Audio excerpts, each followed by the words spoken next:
जय गुरुदेव। जय हो बाबा नीप करोली महाराज की जय। साथियों नमस्कार, स्वागत है आप सभी का आपके अपने YouTube चैनल पर। साथियों, बाबा जी महाराज जी पहले से ही बता दिया करते थे कि किसी भक्त के साथ क्या घटना होने वाली है, उसके साथ कुछ शुभ होने वाला है या उसके साथ कुछ अशुभ होने वाला है। अशुभ होने का संदेश भी दे दिया करते थे और शुभ होने का तो वह हमेशा देते ही थे। पर कई बार उनके भक्त अगर महाराज जी ने कहा कि वहाँ नहीं जाना तो ये सोचते थे कि चलिए महाराज जी ने कहा ही है पर जाना है, चले जाते हैं, हो सकता है उनको कोई ज़रूरी काम हो इसलिए वो निकल चले जाया करते थे।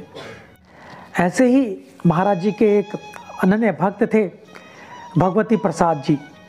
वे इंस्पेक्टर ऑफ स्कूल्स के पद से रिटायर हुए थे और महाराज जी उस समय हनुमानगढ़ में थे जब वह महाराज जी से मिलने के लिए गए।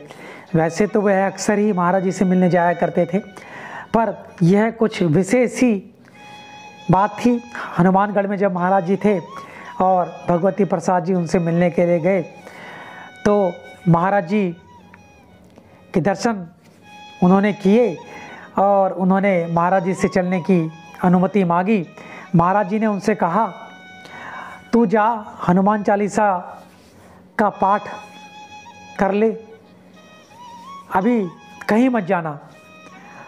इसके कुछ समय पश्चात काशीपुर के महाराजा की कार बाबा जी महाराज को लेने आई और वे उसमें बैठकर चले दिए।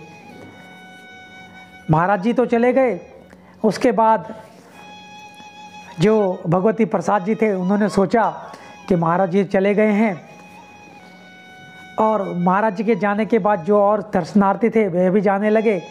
तो भगवती प्रसाद जी ने भी सोचा जब सभी लोग जा रहे हैं तो वह क्या करेंगे यहाँ पर रहकर, और इस तरह से उन्होंने बाबा जी महाराज के आदेश का पालन की आवश्यकता को नहीं समझा। और जब वह कुछ दूरी पर मार्ग में गए तो अचानक एक बड़ा सा पत्थर पहाड़ से सरकता हुआ आया और भगवती प्रसाद जी के पास आकर गिरा। इस दौरान भगवती प्रसाद जी को गहरी चोट आई, जबकि उनके साथ जो आगे लोग निकले थे और उनके साथ जो आ रहे थे वह सभी लोग बाल बाल बच गए थे। इस दौरान जब ये घटना हुई तो भगवती प्रसाद जी को रैम से अस्पताल में भर्ती कराया गया। तो सिर्फ इस कहानी के कहने का, इस कहानी को बताने का आपके समक्ष सिर्फ और सिर्फ ये तात्पर्य है कि बाबा जी का आदेश अगर आपको होता है किसी भी तरह से, किसी भी रूप में, तो उसे मानिए अवश्य, उसको करिए अवश्य। अगर आप नहीं करते हैं तो वह जो घटना आपके साथ घटनी है वह घट जाती है। अगर आप कर लेते हैं बाबा जी के कहे अनुसार तो वह घटना जो अशुभ घटना होती है वह टल जाती है।